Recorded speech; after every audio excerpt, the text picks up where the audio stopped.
Tony Elias is fighting hard to keep his #1 plate. And even with the cards stacked against him, the Suzuki rider will never give up. But at the moment, Cameron Beaubier is next level. The Yamaha pilot has 14 podium appearances in 16 races, with 7 of those being victories. And it seems like he's in control of his own championship destiny. But this one is far from over. Motul Superbike from the Garden State gets revved up right now only on BN Sports.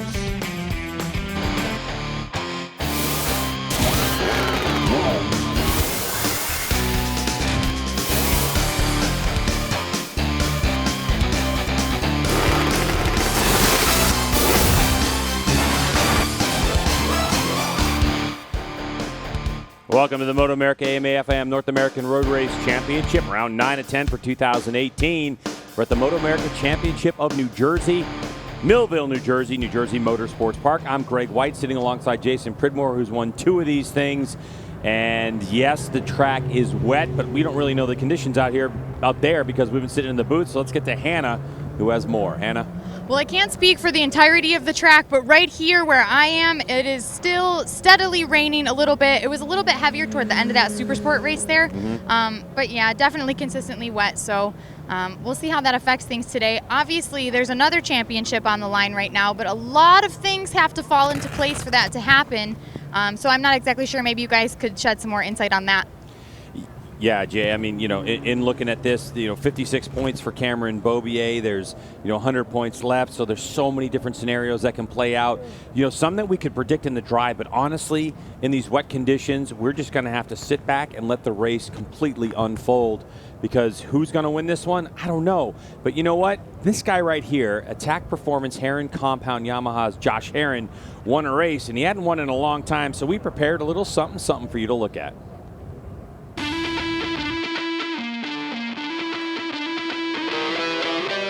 Josh Herrin got his first Superbike victory since 2013 at Pittsburgh, and it was precisely in New Jersey where the Attack Performance Herrin Compound Yamaha rider got that victory. It was one of the times that Hayes had a jump start, so it didn't really mean a lot to me because it was like he had a penalty, so it didn't. For me, it was a bummer a little bit. I'm sure it was a bigger bummer for him because he ended up losing the championship because of it, but it was kind of a bummer for me just knowing that it wasn't a heads-up battle. During the season, Herrin has flirted with a first-place finish, but until round 8, his best results were 4 second positions, 2 in Road America, 1 in Austin, 1 in Laguna Seca, and the last one in Sonoma's race number 1. For me, the biggest thing about it was, it was the first MotoAmerica Superbike win for us, but it was Richard, Attack Performance. It was their first Superbike win, so it was a big deal, I think, for the whole team. They've been in the paddock for over 20 years, and for them to never have a Superbike win, they've had a lot of seconds, I think like 7 or 8 seconds. With this victory, Herrin brings to an end a drought in the national competition and gets a prize that he has been pursuing throughout the entire season. Congratulations, and thanks to AGV for presenting that to us. We'll take a commercial break. Motul Superbike is coming at you in an awful hurry, so stay tuned.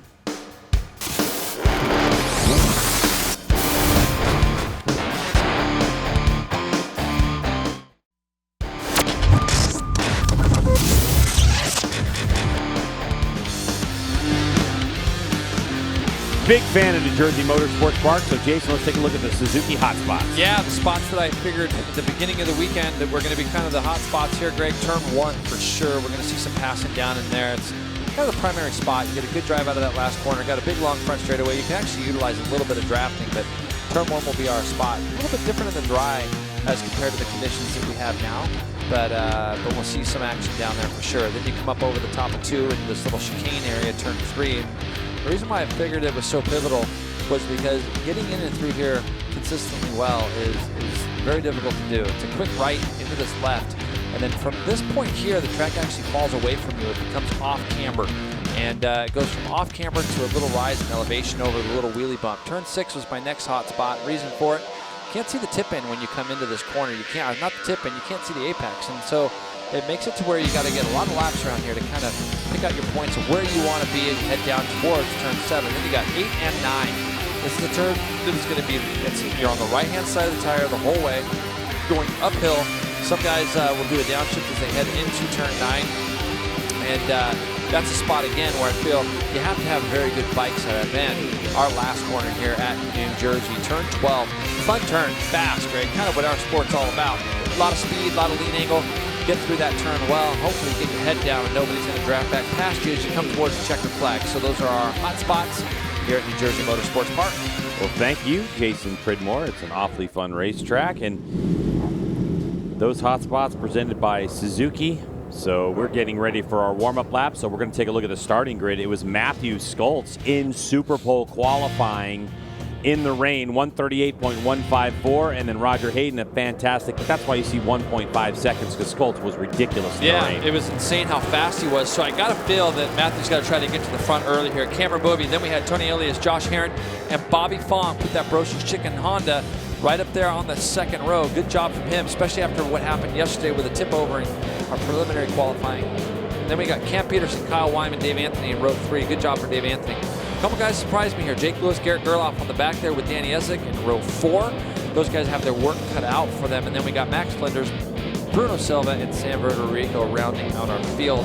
Yeah, a little surprised to see Jake and Garrett a little bit further back, but I think these conditions, again, can throw some people around. And if you don't have perfect setup, they only had 15 minutes.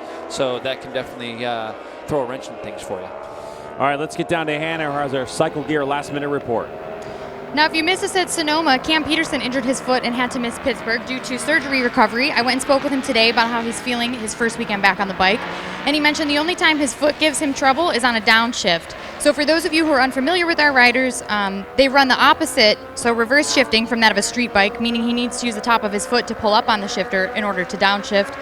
When I spoke with Scott Jensen on his team, he told me that Cam actually downshifts about 6 times per lap, which equates to 138 times during our 23-lap race. So hopefully it doesn't give him too much trouble out there, because he has been looking pretty consistent this weekend. Wow, that's 138 times. Thanks for that, Hannah. That's pretty incredible, especially when you have that sore foot. That's great information to have, and we're very lucky that we're at a track like this where there's not more ups and down shifts for sure.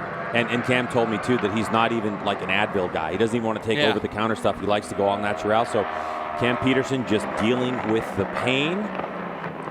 And in terms of gutting it out, he's doing a fantastic job. Riders wrapping up their warm-up lap, which means they're going to take their grid positions as Rachel awaits the arrival of the #1 plate and the rest of this field. This is going to be a very, very interesting race. Now, one thing to note is that the tires that we use here, you can see the deep grooves with our onboard cameras. That's out of the back of Tony Elias. We have out the front. Same exact tires they use in Supersport. Now, one of the things I want to pay attention to is we've seen Matthew get pole position in the rain, and I think that these conditions are kind of suited to him. But we've seen some little bit shoddy starts from him, and we saw that at Sonoma where he got a bad start, tipped over. I need to see that Yamalu bike get off the line nice and clean and good here so he can have some clear track in front of him. Also, Raj looked tremendous this morning in wet warm-up. So watch that front row and let's see who gets off that grid first. It's time for Superbike race #1, Motul Superbike class, as turn 1 awaits. Here we go. All right, Matthew got that bike launched a lot better, but Josh Herron coming from the second row. Look at him, Greg, going through the middle of people. Unreal. Josh Herron's going to lead him down into turn 1.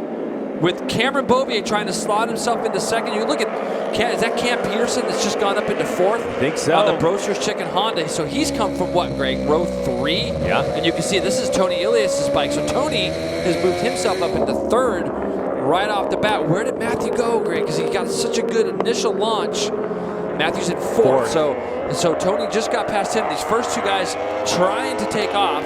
This kind of looks like a pit race. Yep. Josh Herron won that race. Yes, He's trying to get out to that Jackrabbit start and get away from the Fox. The biggest difference there is he had some wet conditions on slicks that he had to deal with. Look how tight he goes into turn 5. Nice and tidy into there. All these guys don't make too much out of turn 5 by opening up the radius that much there. They want to just get the bike in and out.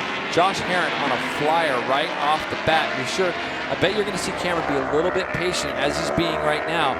Matthew Skoltz back in 4th. Cameron, you're talking about Cameron Bobier in second spot, Bobier, not Cam Peterson in 4th. This is the Josh problem that we had last year, and now we have a Cam issue. We have 2 Camerons. Yeah. So we'll try to keep that clear for you. But Cameron Peterson up there in 5th spot right now in the Genuine Brochus Chicken Honda had a good launch, trying to put that thing on the podium. this is what Josh Herrin does so well. He gets out to these starts, and he's just a jackrabbit, and it puts a lot of pressure on the other guys because they remember what happened at, you see just a little bit out of the seat, both that right and the left for Cameron, who also had a tip over this morning in our warm-up session. So he's just kind of, the last time he was on the bike, he was in a pickup truck bringing his bike back to his crew. So his first flying lap right now for Cameron was just getting his feet back underneath him. Tony Elias there in third. And looks like I'm happy to see Matthew just kind of letting this race come to him. No early issues. He was very fast. He's got 23 laps still, does Matthew, to try to close this gap back up. And we've seen him, win races from back a little further in the wet. So he's got 2 race wins to his credit in the Motul Superbike class, does Matthew Skoltz, including when he was on a Stock 1000. Yes, last year at Barber. And so we'll start looking at our initial splits, our first couple splits here, and we'll see. Tony Elias now is going to try to do something with Cameron. He's thinking about it as they go into turn 5. And does he get himself up underneath? Pretty close. He needed another half a wheel there, and I think Cameron would have seen him a little bit more possibly and just kind of moved. Because look at Tony going straight to the apex at turn 6. Can he make that work with rain tires? He always makes it work. He always makes it work. He goes right to the apex, gets the bike slowed down. Now he needs to go after the guy leading. He knows the only way he has any hope of continuing this championship moving forward is to catch Josh Herrin, try to put some people between him and Cameron, and try to win races. So 56 points, the difference at the moment. So if Tony Elias finishes ahead of Cameron Beaubier, it's not going to be enough to wrap up the championship today. But for Cam Beaubier, he's kind of looking towards the future. He's saying to me, if I can get out of here with 51 points. And the reason we say 51 points, Jason, with 50 available, is because in MotoAmerica, if you tie on championship points, the first tiebreaker goes to the amount of races won. And right now, Cameron Beaubier has 7 this year. Tony Elias has 7. Yep. And Cameron, it was weird. It looked like Tony was kind of messing with the shifter as they came out of that last corner. And I bet he thought that Cameron was closer than he actually was when they went into turn 1. And he really closed off the entry to that turn like we've seen him do so many times. Cameron had a fast split in that third split of the leaders. And, he might just hope that Tony can pull them back up to 3-second lead for Josh Herrin right off the bat. So he's on his way, and he's hoping now, Cameron is hoping that Tony can pull him a little bit closer. Getting you in the action with our onboard camera shot.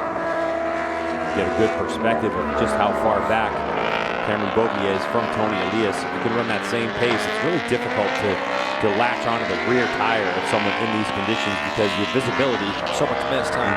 And if you look back, Matthew's done a good job of just kind of recovering. He's got his feet back underneath him now. And we've seen Matthew come from the back in these Superbike races in the rain before, where he kind of starts chipping away and moving forward, and he realizes he's got a lot of laps to try to catch back up to these guys. Right now, I'm just looking at our split times. Herrin's making up about a half a second in the first sector of this track. And you can see a little mistake there from Tony. Sure did. Goes outside that big black patch. Sometimes you get into these corners, and if there are patches that you haven't ran over yet, and you see yourself going towards them, it's just easier to pick the bike up and go around them. And that's just really because of the lack of wet weather practice we've had. We haven't had the chance to go through those patches. Last thing you want to do sometimes, Greg, is go through them. Especially with those on shiny, the third lap of a race. Those when shiny, shiny sealer patches, correct. You're just like, oh, yay. That's exactly right. 39.2 for our leader. You see Cameron Beaubier now in somewhat of a draft there, trying to catch back up. But this guy in 4th just went across. He's at a 40.2. Great onboard video, or great onboard shot right now of what these two guys are kind of going through. But they still There's the rain, Jay. Sorry. Yeah, a lot of rain. You're exactly right. A lot of rain coming down now. They lost 1.8 seconds, Greg, on that lap. On that lap, 1.8 seconds to Josh Herrin up in the front. He's absolutely ridiculous right now. He is just rushing it. This is the battle for second spot. You're looking at Yoshimura Suzuki's Tony Elias, your national champion, locked in the championship battle, try to regain that #1 play. It looks, daunting at this point because the amount of points, though, Jay. Who just went purple in our first sector, Greg? Matthew Skoltz. Yep, he's coming. And when he starts to get a little bit of confidence about him, and now we just got to hope. I mean, he's 7.2 seconds behind Herrin right now. So now we just got to kind of hope that Herrin hasn't pulled away too much. Tony Elias has made a little bit of a break on Cameron on this lap, although Cameron seems to draw him back in the last little sector of this lap. But Matthew Skoltz is actually coming right now on these other guys. And you can see how influenced that patch is for Tony. He went to run over the edge of that patch, and he didn't like it. He stood the bike up a little and then re-leaned the motorcycle in. But this guy right now on the Yamalu Westby bike is coming forward.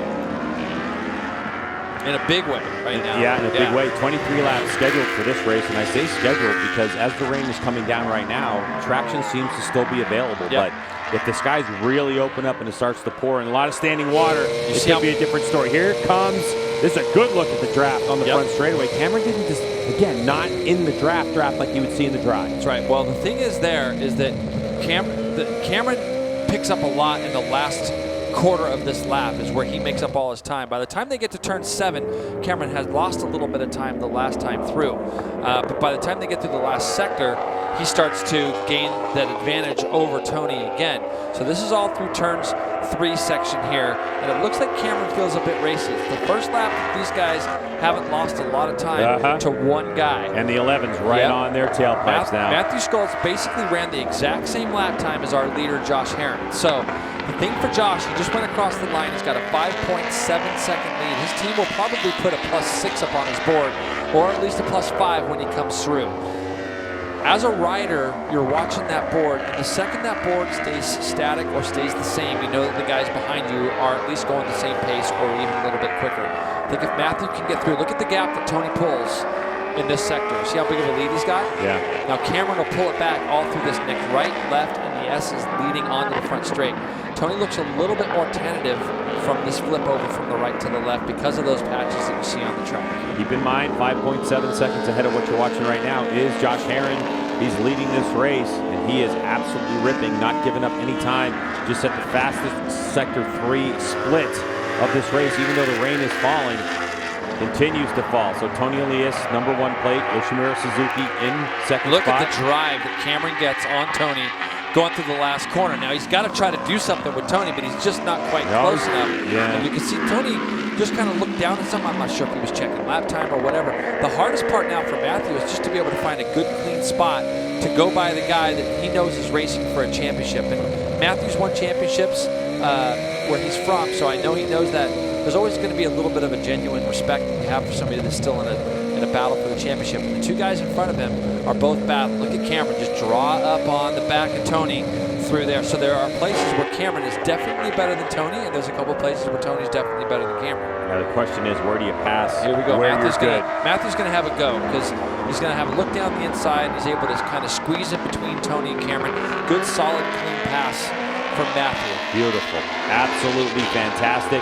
That moves the South African rider Matthew Schultz on the Yamalu Westby Racing Yamaha into a podium position, 3rd at the moment, as he's going to go attack the number 1 plate of Tony Elias and try to go chase down Josh Herron if he can make it work. And you can see this little sector here, Matthew hasn't let Tony get away, kind of the way Tony gets away from Cameron in that spot. So wouldn't be surprised to see he's having a little bit of a look. But this next left, Matthew keeps it really tight all the way through this next left, where Tony likes to let it drift out just a little bit. So you can see that time through, Tony kept it a little bit tighter. But now we got this run to the front straightaway. And let's see if Matthew can draw up on the back of him as they come through here. This is where oh, he's getting close. This is where Cameron was really a lot faster than both these guys. Looks like we had somebody coming into pit lane too when they were coming through that last corner. Matthew's right there. There he goes, Greg. Are you going to go on the brakes? He's going to have a go. He has to. Oh, he's you can see it enough. pumping too, Jay. There you go. Well, what he's doing, Greg, is he's just letting off the lever, he's trying to make that committed pass, and that's what he did. Now, 8.7 second lead for Josh Herron at the front. Let's see if Matthew starts to, we'll be able to look on our screens here and be able to look at the split times. We'll be able to let people know if he's closing up.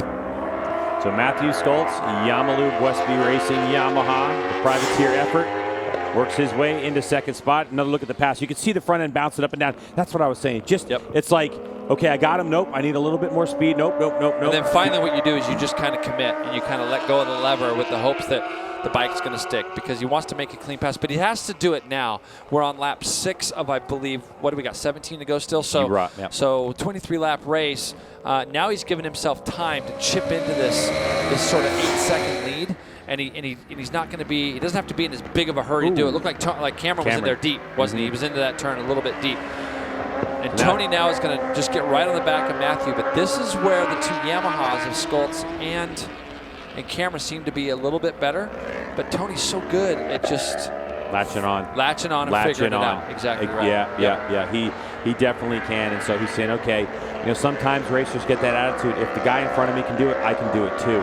Yep. The thing is, there's a danger to that in the rain because setup really makes a big difference. And if you get antsy, and apply too much throttle, you can find yourself spinning out. Tony's bike moving around so much, and a lot of that looks like to me that Tony just doesn't trust letting off the brake lever through that last sector and just that last turn. You can see Matthews in turn 1 a little bit deep.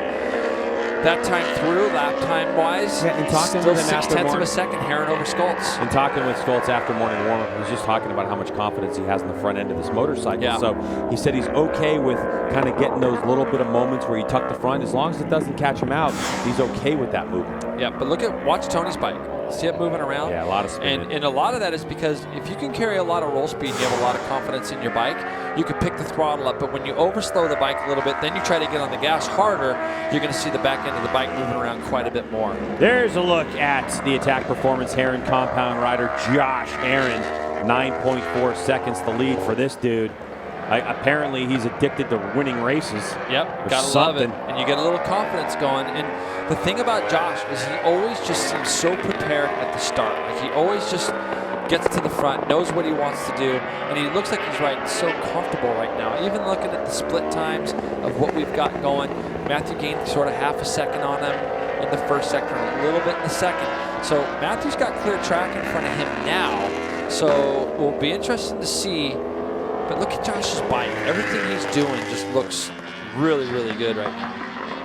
And you can see, Greg, even in the wet conditions, see how much Josh is really moving on the bike. It's hard to move on the bike at all. His body position is so really just in center, offset. Looks very, very comfortable right now. And of course, clear vision from that belt helmet helps a lot as well. All right, now the race is on because we got a 39 flat just thrown down by Matthew Schultz. He gains 0.6 of a second, but he's got 8.8 second lead. Now, when you look back at Pittsburgh, what Josh Herrin did so well is he got out to the front, took a few chances, did what he needed to do, pulled out that big lead, and they weren't able to catch back up. We kind of see that same scenario. All the pressure right now really is on Matthew Schultz. He's got to push in order to try to get that lead down. There will come a pace where Matthew feels, and he can see it, especially by his pit board, if he starts closing in 5/10, 6/10 of a lap, he'll be able to do the math and realize, I don't need to do anything more. Let's just keep this process going. Rain continues to fall here at the Motul Superbike Classic, New Jersey Motorsports Park, as we are getting to the 1/3 of the way through the race kind of point of this wet and soggy event with championships on the line as we're at the penultimate round of this championship, and we're looking at Cameron Beaubier, number 6 rider out of Roseville, California on the Monster Energy Yamaha factory racing machine. Question about Cam's future too. He has not signed a contract with anyone just yet. We know that Yamaha's intention is to try to keep him here in the States, but there's opportunities overseas as well for Cameron Beaubier. As we look at Tony Elias, the Spanish rider, kind of moving all over that motorcycle. And Jason, for some of the riders who use a lot of leg when they ride in the rain, it's absolutely fantastic, but you also have to make sure that your boot and your foot peg connection stays solid in those wet conditions. That's exactly right, and you got to make sure that, especially in these conditions, that everything stays as solid as it can. 38.8, first guy into the 38s now, 8.3 seconds. Josh Herrin responded with a 39.3, but look at the guy in third, 39.4. As we get a good look at it, it goes back to what you're saying, but Tony just learns and latches on. Yeah, but all right, so between Herrin and Schultz, we look at Roger Hayden right there in 5th spot, and he got ahead of Cam Peterson, but okay, it's a half a second the last couple laps. It was 0.6, half a second. So you have to think to yourself, there's 14 laps to go, but he's got an 8.3 second lead. So half a second, he'd need 16, he'd need 17 laps if he can catch him. Yeah, he needs more laps, but that's not to say that Schulte can't get a little bit quicker. Nope, it's not to say that at all. It's just that I feel like you have to take more risks because the guy at the beginning of the race took a lot of risk, pulled out that nice big gap.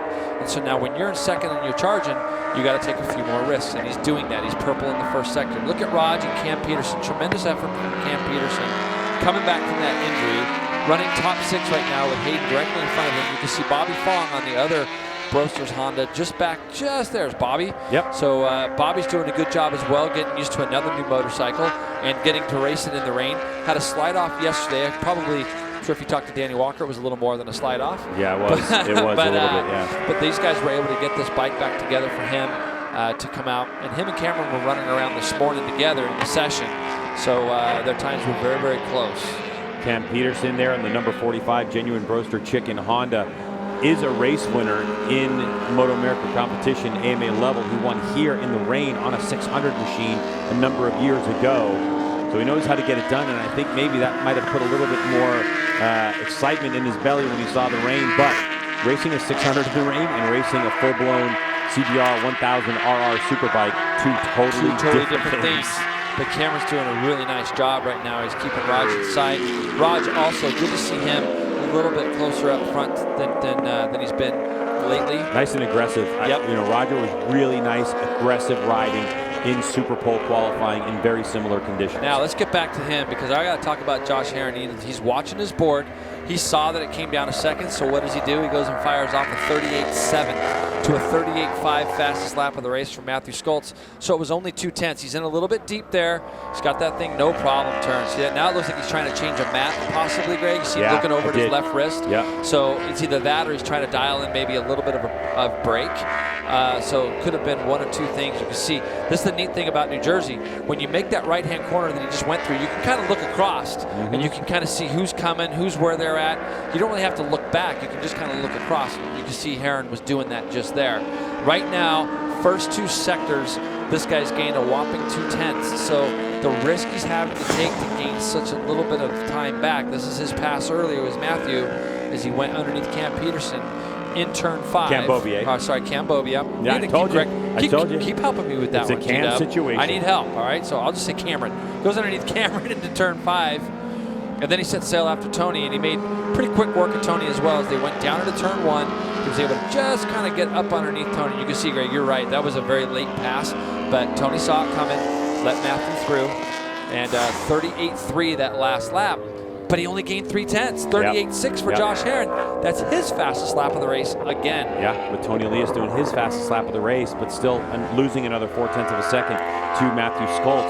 And this is where your crew becomes so important, because you don't want them to, when you're leading a race, you don't want your crew to make you feel like, wow, this guy's catching me in a big hurry right now. So when you get on the board, if it's really not +7 or +8, you got to make sure you put the point in there, because if he's only gaining 3/10, Josh is going to be able to figure that out fairly easy for himself. So a good experienced crew like Josh has there with the attack guys is so key right now to get him the information that he really needs. Saw Matthew Skoltz kind of spin up the rear a little bit. There he goes. There you go. Big mistake. And that's just backing it in to turn 7, getting in there. And he also now looks down, not sure again, dialing in a map, dialing in some brake, but he got into the same turn a little bit hot. But he's got to do that. He's got to continue to push the pace. And otherwise, he'll never catch Herron. Especially right with now, Tony behind him. Correct. You know, exactly right. You're doing two things. You're trying to win the race, but you're also trying to hold on to your second place spot. And with someone like Tony Elias, it's always a concern when he's behind you. And here's a replay. Get that last downshift, bike starts to back in. But when you're on the edge and you're pushing, that's what you're doing. And he just ran his fastest lap again, did Josh Herron at a 38.6, and he gained almost a full second on Matthew Skoltz on that lap. So there's a look at Tony Elias, who's no stranger to winning here at New Jersey Motorsports Park. He did it in 2016. The second time we visited New Jersey Motorsports Park in that year was race number 2. And then he swept last year when we were here. And of course, with Tony, you know, it's such a vast improvement, Jason. You remember when we were here in April, New Jersey #1, we called it, and Tony got lapped. Yep, him and Raj both. It was like essentially lost him the championship that year. When you go back and you look at this weekend, they lost so many points. I think between the two of them, they only scored 12 points on 2 races. So this is a lot better effort right now for the Yoshimura Suzuki rider. And I'm blown away by Herron right now. He's gone green-purple in the first 2 sectors, so he's continued to pull away from these 2 guys. And there'll come a point where Matthew will realize, all right, it's just not happening. I got to take what I can get right now, and just try to hold off Tony, because Tony will start coming towards the end. Tony, he looks like he's closing the gap, Jason. Yeah, just a little bit. It was 3.2. It's down to 2.6. Last time they came across the stripe, But of course, on our timing and scoring monitors, we see the actual time when they come across start-finish line. But those split times that we have a 3 sectors split up in this track, can vary depending on how well you have each sector dialed in. Yep, and Herron's going to run the fastest lap of the race again, a 37.9. So conditions are either getting better. Sometimes it takes a little time for you to just really get used to these tires coming in on these conditions. But now he's out to a 10.3 second lead. Matthew's crew is probably going to let him see that he's lost some time. It's just too much risk to try to run down a guy who's running as fast as Josh Herron is right now. They've got that bike absolutely perfect for him. One of the things we look at as we take a look at championship points leader Cameron Beaubier is the spray coming off that rear tire, because that gives us a good indication of how much rain is on the course. In this particular moment, Jason, it just looks like the way the rain is falling in certain parts of the track, it's draining well. So yeah, it's wet, but there's still traction available out there. There is. And you can see riders taking advantage of it. Look how close Cameron's knees getting to the ground. Even with those larger knee pucks Alpine Stars provides for him, you won't see knee pucks that big in the dry, but a lot of the riders like that extra knee puck security, so they don't have to carry as much lean angle, but still sometimes create contact with the asphalt. And the other thing you have to think about is when we were here 2 years ago, Greg, I want to think that the lap times were almost some 10 seconds slower. It looks like Cam Peterson was able to get past Raj. He did for a while. Yep, but now Bobby Fong's up behind. Right. Yeah, sorry. See, now I'm helping you. Yeah, See how that works? I'm helping you out. Yeah. So Bobby Fong now has closed up onto the back of Raj, and he in turn is also closing up on his teammates. So maybe Cameron Peterson saw that he was getting closed up on by his teammate. And Tony Elias is down. We've got somewhere out there, Tony Elias is down. He had the bit between his teeth. There it is, and he's walking off. And Cameron Peterson will have seen that, or Cameron Beaubier, sorry, will have seen that right in front of him. Break the calculator up. Break the calculator Got to break out. it out, Greg. All right, so if we break out the calculator with Tony Elias's exit in this one. And that looks like turn 7 where we saw, turn 7, where we saw both Herron and Skoltz back the thing in and lose a little time. Here you go. He's out of turn 6. Now he's going down towards turn 7, tips the bike in and just loses the front, it looks like. So Tony falls over. And Cameron Beaubier now, what was the lead coming in, Greg? All right, so it was 64? No, it's 56. 56, all right, sorry. So it's 56 points. Yep. The difference between first place and third place is 11 points, 9 points, sorry. Okay. So basically, if Cameron Beaubier was able to win this race, he would wrap up the championship. So in order to do that, he would need Josh Herron and Matthew Skoltz to both have disasters. Issues. Look, see, right. Tony, and look at Josh. That's when I watch what I watch, and you see him. He was trying to tip the bike in, but the thing was backing in a little bit. And with that bike backing in a little, he just made a mid-corner adjustment there. It was so good to see.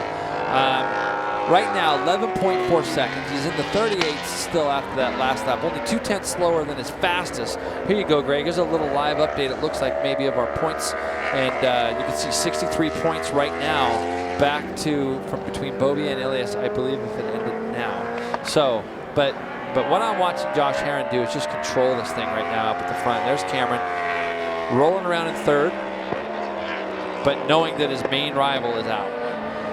So Cameron Beaubier doing what he needs to do to get inch closer to the championship. His rival, Tony Elias, hit the deck. He's out. Also moves Cam Peterson, Jason, up into 4th spot. Great job. And Bobby Fong. And I'm going to tell you something. The Genuine Broster Chicken Honda team would love a result in the top 5. So would American Honda, as they are still mulling over the decision to come back to MotoAmerica for 2019. And they know that these... Oh, no. Bobby Fong is down. And you know what, Greg? I know he was pushing, and he looks hurt, too. This one looks like it was a bit of a bigger one. I'm trying to figure out where he's at on the track. Let's take a look. Same spot. Look at that thing just back. It just literally spun him up over the top. We've seen so many riders going into turn 7. You can see Tony's bike parked up over there next to the guardrail. But we've seen so many people lose the rear end of the bike going into turn 7. So this is Matthew going through turn 6 now. And we saw Matthew earlier just get a little bit loose on his entry into this turn. And he's got that thing nice and slowed down and controlled. This guy out front. 12 and a half seconds. And just doing consistent 38s, by the way. He's not even, and look how comfortable he looks on the bike. Josh Herrin, fan favorite, attack performance, Herrin compound, privateer Yamaha, Richard Stamboli and the crew putting this effort together. Herrin third in the championship points right now. He's 45 behind Tony Elias. If he's able to pull off this win, that's going to close him down to only 20 points behind Tony for that chase for second spot in this championship. Here you go, great look. A lot of spray coming off that bike still as you look at the Dunlop tires he's on right now. He's on a soft rain front, medium rear. Combination I think just about everybody's on. Everybody, yeah. Yep, everybody's on that combo. So, and again, look at the eyes. He's looking up that track. He just got a lot of feel. And I've always thought that Richard's bikes always look so good on track. He's got a very distinct color combination with that blue and that fluorescent yellow. Matthew now backed off to the 41.2 range. So you just get to the point where you realize I can't push anymore. He probably sees on his board he's got plus 20 seconds now over Cameron Beaubier. So just try to get a good solid podium for his team now. The South African on a short list of riders that Yoshimura Suzuki is considering to replace Roger Hayden as he sails off into retirement. So every time they spin laps in this racetrack, it feels like, at least to us, that there's some kind of importance, some kind of emphasis on what they're doing, and this will definitely help Matthew Sculpz in his quest to become a factory rider. As for this guy, Cameron Beaubier, it's all about right now the chase for the #1 plate to get that back. He lost it to Tony Elias last year. Tony, unfortunately, pushing hard to go try to close down the gap between himself and Matthew Sculpz. Threw that one away. And I know Tony's going to be extremely disappointed with that, because in these conditions, you've got to just keep your head on straight. And ride to somebody off. That's Bobby. Is that Bobby Fong? He just got back up on the bike and yeah, you see him over there. That'd be Matthew incredible. Sculpz. Yeah. I hope that was Bobby, not Cam Peterson. It definitely looked like him. I already saw Cam go through. So. Sculpz looking down at something. Maybe he just kind of had his boot come off his shifter. He wanted to double check, but saw him making a gesture to his crew as well as he was coming through. And here you go. This is going through the right-hander. If you look at, Greg, you just ran up the inside of the curbing almost. You get those little creases between the pavement and the curb where it comes together. Yeah. And sometimes it can just kind of throw you off a little. And also, Jay, like I talked about, the boot, the boot and the foot peg, if it gets too wet sometimes, It starts slipping. if you don't have like a really heavily gnarled foot peg, like if you go and you visit MotoAmerica Jake Lewis. And he was battling with Gerloff, and the thing about that's crazy is that they were actually catching. Josh Herrin was getting ready to lap Jake Lewis and Garrett Gerloff, and oh man, such a bummer to see Jake. We haven't seen him do this very often. No, not very often. Haven't seen Jake tip over very much. M4X you can see, look, Herrin had already got through both of those guys, and he just got flicked off the high side. Come out turn 5, doesn't even know what he did, but by that gesture, he's just sitting there thinking, I don't even know what just happened. So M4X Star Suzuki rider Jake Lewis, in this one he was, I believe, in 8th spot, as Josh Herrin continues to just rip this field apart. Sam Bertarico, the #17 rider, he actually came in earlier as David Anthony, if you're a fan of the Fly Racing Kawasaki, David Anthony's out, Tony Elias out of this one. Sam Bertarico 5 laps down. And he's still out circulating the racetrack. Bobby Fong they have on our scoring screen with an X by it. So we think he's out, but yeah, and I'm not sure if I know that was him riding, so we saw him come through there. And how about this guy's lapped up through 7th? Yeah. So I'm impressed with the speed at which he's transitioning this bike. He's got so much faith in these Dunlop tires. It's so impressive. Yeah, but if you really see the movements he's making, everything's very easy. There's Bobby, got the bike back, so I'm sure that's a bummer to see him so beat up. That's the second one. He, of course, is supplied with that Dainese D-Air suit, so when he high-sided, the airbag in that suit activated, and that is designed, of course, for that upper body region. So it's nice to see at least the upper body moving, but Bobby might have hit his head on that one and taken some other bumps and bruises as well. No question. Josh Herrin going around Max Flinders. Yep. Good to see the 88 out there racing around. He's in a solid top 10 finish, or top 10 position. Max Flinders ahead of Danny Eslick. So Flinders right now in 9th spot, with Eslick, who's still nursing some bruised ribs, back there in 10th. go in this one. This guy's on a rail. I love it. I just like watching it. It's just fun. And as easy as he's made it look, and so much bike control. He's just got so much bike control. Let's talk FIM World Endurance, which you've won 2 world titles in. Have you ever had races where you had a whole hour stint in the rain, Yeah, type of thing? all the time. And a lot of times in this stuff, we would get double stinted as well because the rider that was coming on after you maybe wasn't as used to the conditions. So when you get into a rhythm, they would just come in, and it was your worst nightmare because when you'd come in for your pit stop and you wouldn't see another rider there getting ready to get on, you'd be thinking, oh man, I gotta go back out and do another hour. But that said, you get into a rhythm, much like these guys have done and like Josh Herron has done. You get into a rhythm and you just start feeling really comfortable, and you gain a lot of confidence from that. And as a rider, I know that it definitely helped my sprint racing later because I didn't get a chance to race in the rain very much in America at all. So getting a chance to do World Endurance it gave me that experience. And all the experience that these guys are getting now is really good for them, especially if you've not done it before. A lot of the guys we've seen, like the Herons and Skoltz and Bobier here, they've had these kind of experiences before. Here's a great look. Cam Peterson. Just would love to see Cam Peterson just do what he's doing right now. Just get a top 4 finish for the Brochers Honda guys, Danny Walker, and all that team and crew that worked so hard to try to get this bike further in front. We love the fact that American Honda wanted to come back into this series and field the CBR 1000R SP2, and this team continues to grow and grow. Like it's literally, you know, Scotty Jensen, that entire crew, they just keep chipping away at it. They just make these big jumps from race to race to race. It's one of these situations when we looked at General Brooks Honda Chip and Deb, we're like, if we had 20 races this year, they would make such leaps and bounds, they might be a regular podium contender. And look at Rod. Rod's still pushing. He sees Cameron up there, so he's doing his best to try to catch up. But going back to what you were saying, they signed on basically a rookie Superbike guy in Cam Peterson, whose father, Robbie Peterson, I remember from back in the days, very, very successful in his own right. This kid's got a lot of talent. A lot of talent. I think just channeling it, and I think just being able to put it together on the day. These kind of conditions right now are so hard to ride in, and it's just going to show you how good Cam Peterson is. I had dinner last night with Cameron Bobier and Matthew Skoltz, and the topic of this rider right here, Josh Herron, came up.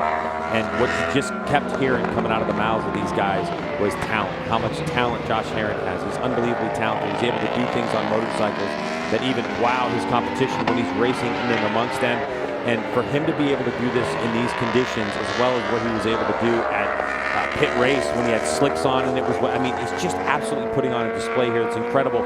His race lead now is extended to 25 seconds because he continues and continues to push the pace. Well, you and I had some private conversations, and me even with Josh himself.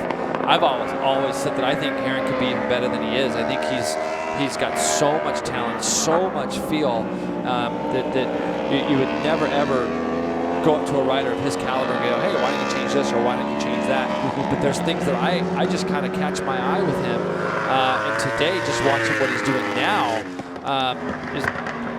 it makes me even believe what I think some of the things that he could do better, that I think are even more in his future. It's scary. You know, it's scary if he can get better than this. Boy, he's got so much talent, and there's always room for improvement for everyone, right? There's always room for trying to see things, and they're little things really that you can see. But now he's going to have 2 race wins in the last 2 rounds. And I know this kid wants to win a race in the dry, full dry, no conditions, no nothing, all that stuff. Sure. I know that's what he wants. Yeah, of course. You don't want an asterisk by it. You know, you don't want to, like we heard in his interview earlier saying, well, you know, Josh Hayes, he had that jump start penalty. I didn't feel like I won it. And he'll you know, look, a win is a win is a win. An attack performance going on this kind of, win streak, I guess you could say, at this moment. He doesn't need to put an asterisk because everyone's faced with exactly the same conditions. And you have to have all the tools in your toolbox to win a race. And the first tool that he broke out was Jackrabbit Start and made it work. But he does that. He's so good at just getting out there and having a go, and that's what you need to do. And talking to Matthew Skoltz, Matthew said one of the things he needs to work on, he's happy with it in the rain, but he admitted as he lose the front there for a second, shaking his head. But Matthew's like, look, I have to work up to the speed. And that's why we've seen him in the rain. But the thing with Josh Herron is that he got such a commanding lead that Matthew Skoltz wasn't able to really chip away at it. 28-second lead. Unreal. And he's still doing 39s. That's the thing that's crazy. He only ran a lap that last lap that was only 1.6 seconds off his slowest. Herrin. Yeah. And Matthew he tried to make a push. He closed in a little bit, but it was just too much risk. This guy's cruising across the line doing a 40.1, looking around thinking to himself, wow, this race has just actually been very, very easy. In my opinion, this is the best I've ever seen Josh ride in this race. I mean, it really hasn't put a wheel wrong. As for Cameron Beaubier, he's sitting on, if he can finish in the position he's in now, 3rd place, that's 16 points. You add that to his 56. I'm no genius, but that's 72 points with Tony Elias scoring 0 in that one. That means that, you know, he needed 75 to wrap up the championship today, so he's going to be a couple short, but man, the pad he's going to have tomorrow, because all he needs to do is just walk out with 50. So all Cam's going to really have to do is just like finish probably somewhere like 13th spot in order to wrap up the championship tomorrow. Yeah, no, that's exactly right. And, then it'll be a free-for-all. Yeah, it's going to be, and tomorrow will be, we're hearing kind of maybe it's just so easy to lose your focus. It's so easy to lose your concentration on the final lap. And that's not what he wanted to do, especially with a 32-second lead now. He just wants to cruise around. But when you slow down sometimes, you just get wandering. It's hard to explain. You want to try to keep your mental focus up as much as you can all the time, but it's just so easy to make little mistakes. Who wheelies better than this guy? No one. I mean, he is absolutely spectacular. I just want him to come across the line, and then he can do his wheelies. You know, that's the big thing. Yeah. Don't want to Larry loop out. And this stuff here, you're so iffy. Well, he splits his time between Dublin, Georgia, and California. Attack Performance, Herrin Compound. Josh Herrin. There you go. Coming to the line, and will take the victory here, race number 1 in the Motul Superbike class. And he does it in fine style. He's going to have a very, very lonely victory lap because there is no one close. No one close. Nobody to congratulate him for sure. This is but how about this, Matthew Schultz? This is what this team needed. This team needed a good, solid podium. He made that push. He tried to catch Josh. So he's just not doing that today. So Matthew's going to come across the line. He has to look over his shoulder, sees nobody around him, and he's going to come across the line and take a solid 2nd spot for the Yamalube Westby team. His 7th podium of the season for that team in 2nd spot. And for Schultz, that'll be his second place finish. So a win, 2 seconds, and 4 3rd place finishes for the Yamalube Westby Racing. And this guy right here. Cameron, if he hasn't done the math, he's gonna be happy enough with this result today in 3rd. And you can see him shaking his head. He actually just looked like he lost the front even on the last lap going through that little turn. This might be one of those races where he just goes, the happy, that's over. That's over. Just counting laps is halfway. You know, exactly just going like another one. And look at Raj actually caught Cameron Peterson in the closing laps. And let's see, Cameron's trying to do everything he can to go back past, but Raj going to finish 4th place. Good result for Raj as he caught, we saw a shot of him with 3 to go. Like, look like he had his head down still trying to catch up. 42.5 for Raj in that last lap and a 43.9 for Cam. I'm sorry, 42.7 for Cameron Peterson. So, yeah, that looked like that went on 2 laps, like that last 2 laps. So, Josh Herrin waving to the crowd in a fantastic race victory. In a long race. Our normal dry races are, say, 32 minutes long, 38 minutes. But, Jason, when we look at this rain stuff, there's really 2 factors we look at for, physical exhaustion, mental exhaustion. When you race these, the guys I was talking to said, well, it's easier on the body, no question about it. And if you're relaxed, it's easier on the brain. But some riders get so tense that it can really drain you, right? Like the recovery on the mental side is going to be a long night for some riders. No, it's exactly right. And it's hard to hold your concentration for that long, and especially when you don't have a lot of grip. Like, we're not at a place where you can see these guys knee down everywhere. So it definitely taxes you more mentally, this kind of race, than it does physically. Outstanding Motul Superbike race today for number 2, Josh Herrin. Attack Performance, Herrin Compound. In the record books, it's going to go in as a 37.1 second victory, which Jason is going to crush me in my statistics next year when I look at the races and I say, oh, that's right. This race was 1/10, 2/10, and this race is going to blow out my stats. No question about 37 seconds. I couldn't even tell you last time I've seen anything like that. No. So you can see Cam Beaubier, Peterson, and Matthew Schultz have all got together. Matthew Skoltz and Cam Peterson in 2014 raced the championship together in South Africa. And last night at the dinner table, Matthew Skoltz was just praising how talented Cam Peterson is as a rider. He is. And I think great result for him. The Superbike class rookie, 5th place in the rain conditions. Hopefully more to come in the next 3 races from the Genuine Roaster Chicken Honda team. But congratulations all around. Yeah, tremendous ride there. And you can see Gavin Anthony joined Josh Herron down there. I know Gavin does some things. Obviously, he rides for the attack team on Sure R3. does. All right, we're going to take a break. When we come back, what do you think is going to happen, Jason? We're going to talk to the 3 riders that are going to stand on the podium, wheel in the air. We'll be back.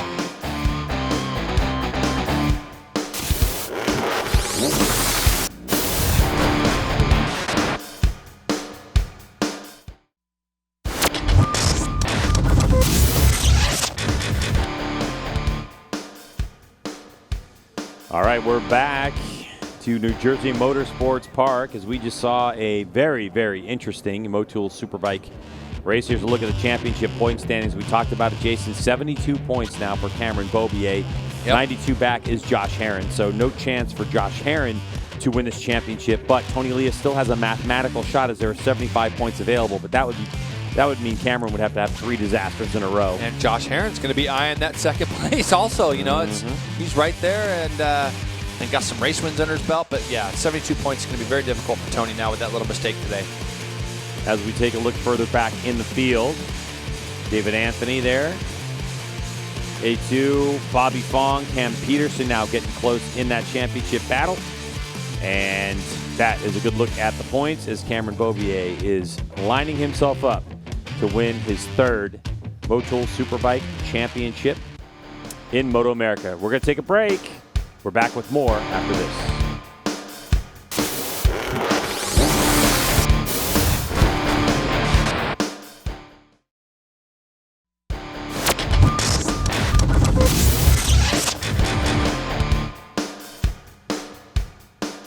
There's a look at Victory Lane with an all-Yamaha affair.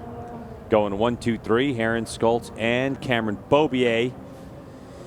What a race. Let's go down to Hannah. I've got our 3rd place finisher, Cameron Beaubier. Another podium for you. What was going through your head when you saw Tony crash? Because he was right in front of you at that time. Man, a lot of things. I was really struggling there from the start. I think I knocked my confidence a little bit when I crashed in Super Pole, which is a bummer because I felt so good this morning. I was like, man, yeah, I knew I won races here previously, in other years in the rain here, and I love this place. So yeah, it was kind of a bummer just to see those guys go away from me. I could not believe how fast Matty and Herron were on. They're on rails.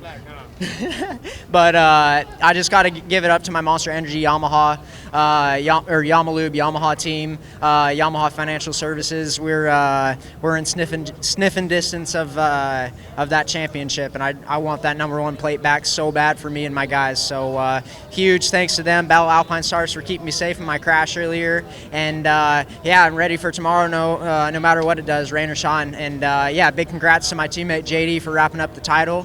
Yep, see you guys tomorrow. Thanks, Cam. Congrats. 15th podium appearance for Cameron Beaubier so far this season. And yeah, sniffing distance basically means he's got 72 points. 75 would have wrapped it up today. Well, actually, 75 wouldn't have wrapped it up today because we don't know on race wins, but yeah, 76 would have. So really, you kind of have to look at it like 4 points because as of the moment, Cam Beaubier, Tony Leah still 7 wins each. All right, let's go back down to Hannah. I've got our 2nd place finisher, Matt Skoltz. Some brilliant passes on Cam and Tony there right in the beginning. We saw you toward the end of the race looking down at your foot at one point and shaking your head a little bit. What was going on there? No, I was just losing the rear in every single corner, and it was getting a little bit sketchy. I'm not sure what was going on, but yeah, overall, I'm very, very happy to be back up on the podium spot here. Thank you so much to the Yamalube Westby team. They've been working hard. Kind of after the morning practice in the Super Bowl, we thought, we were a shoo-in to pretty much win it, but Josh went off flying, and he held a really good pace. I think there were a couple of laps I was catching him, and I had some huge moments, and I had to settle because I was going to put the bike down. So well done to Cam, well done to Josh. And, just really, really happy to be back up on the podium spot. And I think that it might be dry for the second race, so we'll see. We have a couple of changes to make, and hopefully that works out for us. Now, this track is pretty difficult to pass at. What gave you the confidence to make those passes really early on in the race? Because the conditions obviously were not ideal for that either. Well, we didn't start off with the tire warmers on, so, I kind of knew that the first 2 or 3 laps would be sketchy, but once the tire got up to temperature, I was pretty confident, So I caught up to Cam and Tony quickly once the tires were there, and I just made a couple moves, and I tried to get up to Josh, but yeah, like I said, had a few huge moments, and I just had to settle. But yeah, it was a very, very good, positive race for me, and let's see how the second race goes. I'm looking forward to it. Congratulations on a job well done. Thank you, Matt. All right, Matthew Schultz, second place. But you heard what he said. Josh got out to a quick start. He had a couple big moments trying to catch back up. That's the pressure that you have to put on people. And you can see here, you can see him start to brake. See how the front of the bike's going up and down, like you said, Greg? That's him trying to get the thing slowed down, finally just let off the brake. Because he's got to commit to where Tony at least knows that he's there. And that's when Tony sees that big gold Yamalube Westby bike coming underneath him. And it's horrible when you start losing the rear in every corner and you just don't know what's going on. And I think he was just checking for oil or something like that. So we're going to take a commercial break. When we come back, we're going to hear from our race winner. So don't go anywhere.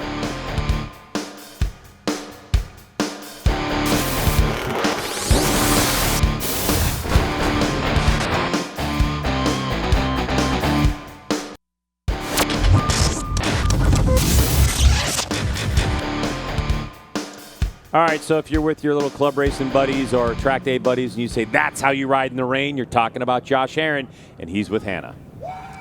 Another race win for you. When I spoke to you earlier, you were pretty unsure about the rain setup, but is it safe to say that you guys got that figured out? No. I don't know what it was. Pittsburgh and here in the rain, I just kind of went into it with, I wasn't even wanting to race, so it somehow cleared my head and just made me relax more than I ever have. And I look back at the start-finish line after the first lap thinking I'm holding everybody up because I felt uncomfortable, and there was a huge gap.